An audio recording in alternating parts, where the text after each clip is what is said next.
नमस्कार बंधुरा, आमी सुमिता आमार चैनेले आपनादेर सकलके अनेक अनेक स्वागत। सामने आसते चलेछे महाशिवरात्रि, ताई आजके आमी आमार भिडियोते आलोचना करब महाशिवरात्रिर सम्पूर्ण समयसूची, 4टी प्रहरेर पूर्णांग समयसूची, की उपकरण लागबे आपनादेर पुजोते एबं पुजोर किछु नियमावली, समस्त किछु आजकेर এই ভিডিওটাতে আমি আলোচনা করব।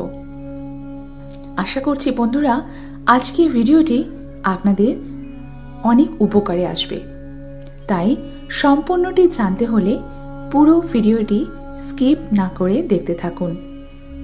তাহলে চলুন বন্ধুরা ভিডিওর মূল পর্বে যাওয়া যাক। তবে মূল পর্বে যাওয়ার আগে আমার সকল বন্ধুদের কাছে অনুরোধ, সম্পূর্ণ ভিডিওটি দেখবেন আর আমার ভিডিওটি ভালো লাগলে অবশ্যই আমার ভিডিওতে একটি লাইক করবেন এবং আমার চ্যানেলে যদি নতুন হয়ে থাকেন আমার চ্যানেলটিকে সাবস্ক্রাইব করে আমার পাশে থাকবেন। আমি সাধারণত আমার বন্ধুদের জন্য পুজো পাঠ সংক্রান্ত বিধি, তত্ত্বকথা, বাস্তু টোটকা এবং বিভিন্ন রকম উপায় বিষয়ক ভিডিও বানিয়ে থাকি। হিন্দু শাস্ত্রে সকল ব্রতের মধ্যে সর্বশ্রেষ্ঠ হল মহাশিবরাত্রির ব্রত। ভক্তদের মহাশিবরাত্রির ব্রত পালনের নিয়ম ও মন্ত্র জানা কিন্তু অত্যন্ত জরুরি। মহাশিবরাত্রি ফাল্গুন মাসের কৃষ্ণ পক্ষের চতুর্দশী তিথিতে পালিত হয়। অজ্ঞতা ও অন্ধকার দূর করে ভক্তদের আলোর পথে নিয়ে আসে এই মহাশিবরাত্রি। শিবপুরাণ অনুসারে ভগবান শিব এই মহাশিবরাত্রির দিনই মহাতাণ্ডব নৃত্য করেছিলেন। এই শিবরাত্রির দিনই শিব ও মাতা পার্বতীর বিবাহ সম্পন্ন হয়েছিল। আবার এই দিনই দেবাদিদেব মহাদেব শিবলিঙ্গ রূপে প্রকাশ পান। শিবরাত্রির ব্রতের দিন ভক্তরা উপবাস করে সূর্যাস্তের পর 4 প্রহর শিবলিঙ্গে পূজা অর্চনা করেন। আজকে আমি আমার ভিডিওতে সম্পূর্ণটি জানবো, সম্পূর্ণ সময়সূচি জানবো, 4টি প্রহরের সময়সূচি জানবো এবং কি উপকরণ সামগ্রী লাগবে আপনারা পুজো দিতে গেলে অথবা যদি আপনারা বাড়িতে পুজো করতে চান সেই ক্ষেত্রেও। তবে শিবরাত্রির ব্রত পালনের কিছু নিয়ম আছে, চলুন আগে সেগুলিকে জেনে নিই। প্রথম, ব্রত পালনের আগের দিন একবেলা আহারের বিধান রয়েছে শাস্ত্রে। তবে খেয়াল রাখবেন আপনার খাবারের তালিকায় যেন কোনো অপাচ্য খাবার না থাকে। তবে এই দিন কোনো মশলাদার খাবার কিন্তু একদমই খাবেন না এবং আমিষ আহারও কিন্তু একদমই খাবেন না। 2 হলো শিবরাত্রির দিন আপনারা সকালবেলা উঠেই স্নান সেরে নেবেন। স্নানের সময় স্নানের জলের মধ্যে অবশ্যই কিছুটা কালো তিল দিয়ে স্নান করবেন। বলা হয় এই দিন গঙ্গা স্নান করা অত্যন্ত শুভ। যদি গঙ্গা স্নান করতে পারেন তাহলে ভালো, আর যদি না পারেন তাহলে বাড়িতে স্নানের জলে একটুখানি গঙ্গার জল এবং কালো তিল মিশিয়ে আপনারা স্নান সেরে নেবেন। 3 নম্বর, স্নানের পর ভক্তদের সম্পূর্ণ নিষ্ঠার সঙ্গে পূর্ণ দিনের উপবাস পালনের জন্য এবং পরের দিন উপবাস ভঙ্গ করার জন্য সংকল্প গ্রহণ করতে হবে। সংকল্পের সময় ভক্তরা উপবাসের পুরো সময় জুড়ে আত্মনিয়ন্ত্রণের জন্য অঙ্গীকার করবেন এবং দেবাদিদেব মহাদেবের কাছে আশীর্বাদ চাইবেন। 4 নম্বর, যারা এই দিন ব্রত রাখছেন তারা উপবাসের সময় সব ধরনের খাবার থেকে নিজেকে বিরত রাখবেন। এমনকি এই সময় জলও খাওয়া উচিত নয়। তবে যারা এই কঠোর নিয়ম উপবাসের নিয়ম পালনে অপারগ তারা দিনের বেলা সূর্যাস্তের আগে ফল ও দুধ খেয়ে নিতে পারেন, কিন্তু সূর্যাস্তের পর পূর্ণরূপে উপবাস আপনাকে করতে হবে। 5 নম্বর, সন্ধেবেলা আপনারা যারা উপবাস করবেন তারা আবারও একবার স্নান সেরে নেবেন।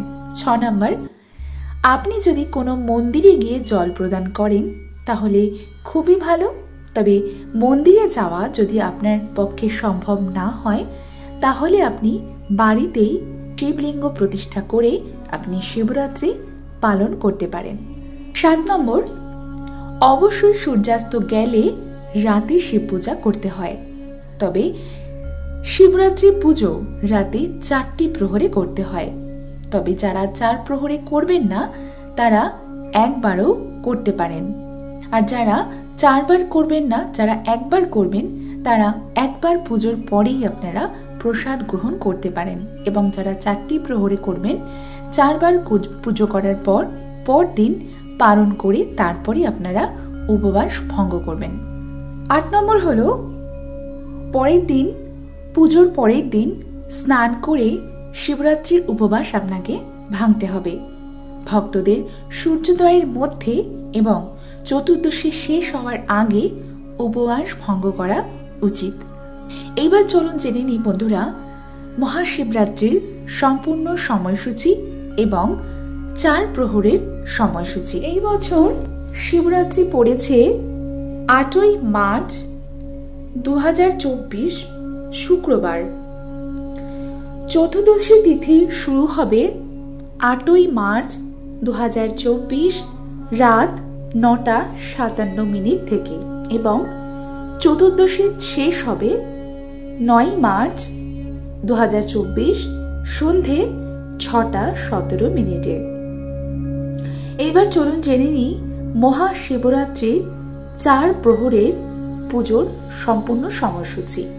শিবরাত্রির রাতের প্রথম প্রহরের পুজো হবে সন্ধে 8ই মার্চ সন্ধে 6টা 25 থেকে রাত 9টা 28 মিনিট পর্যন্ত। এরপর মহাশিবরাত্রির দ্বিতীয় প্রহরের পুজো শুরু হবে 8ই মার্চ রাত্রি 9টা 28 মিনিট থেকে 9ই মার্চ 12টা 31 মিনিট পর্যন্ত। এরপর মহাশিবরাত্রির রাতের তৃতীয় প্রহরের পুজোর সময়সূচি হল সকাল 12টা 31 মিনিট থেকে 3টে 34 মিনিট পর্যন্ত 9ই মার্চ।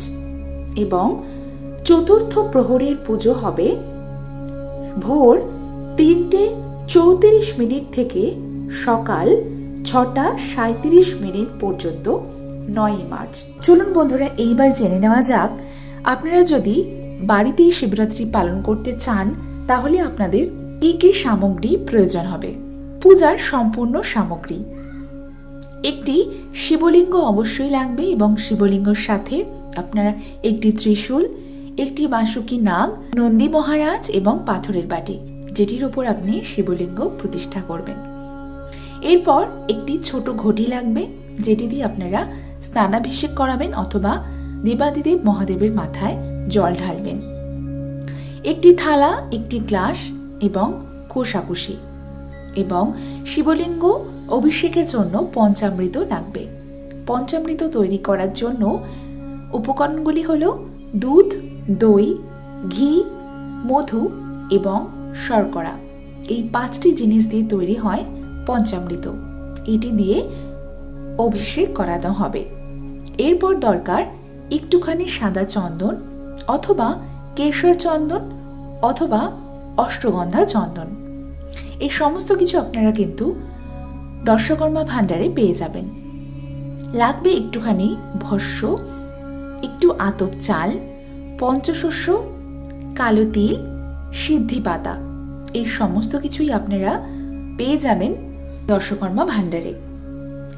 এরপর লাগবে আকন্দ ফুলের মালা, তোরা ফুল, কলকে ফুল, নীলকণ্ঠ ফুল। এই সমস্ত ফুলগুলি বাবা মহাদেবের অত্যন্ত পছন্দের।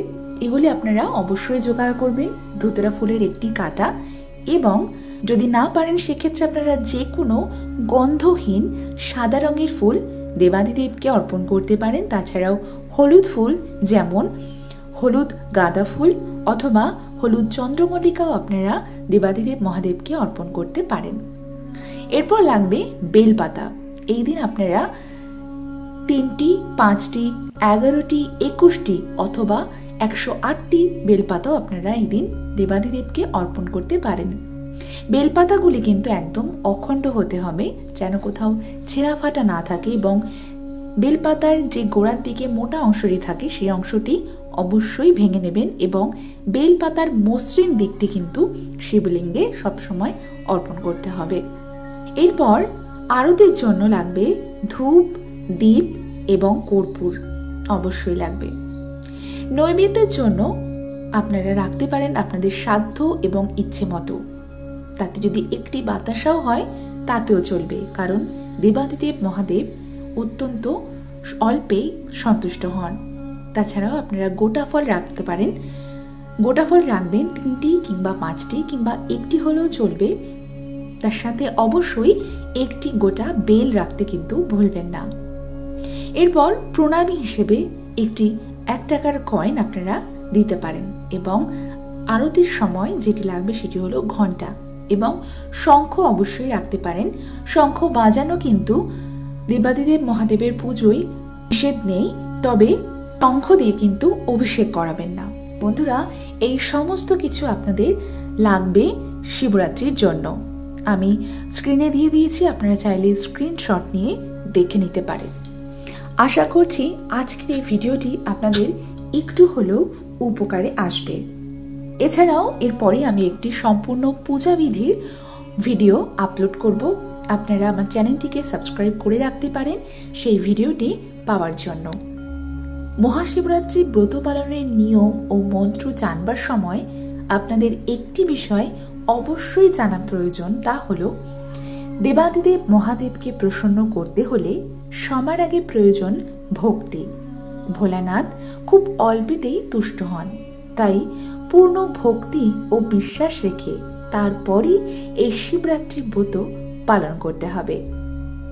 তাহলে বন্ধুরা, আশা করছি আজকের আমার ভিডিওটি আপনাদের ভালো লেগেছে এবং একটু হলেও আপনাদের উপকারে আসবে। যদি ভালো লাগে অবশ্যই আমার ভিডিওতে একটি লাইক করবেন, কমেন্টে লিখবেন ওম নমঃ শিবায়, এবং ভিডিওটি বেশি বেশি করে শেয়ার করে দেবেন, যাতে আপনার সাথে সাথে আপনার আত্মীয় পরিজন, বন্ধু বান্ধব সকলে এই ভিডিওটি পেয়ে উপকৃত হয়। তাহলে বন্ধুরা, আজকের ভিডিওটি আমি এখানেই শেষ করছি। আবার একটা নতুন ভিডিও নিয়ে দেখা হবে আপনাদের সাথে খুব শিগগিরই। ততক্ষণের জন্য আপনারা সকলে খুব ভালো থাকবেন এবং ঈশ্বরের কৃপায় সুস্থ থাকবেন।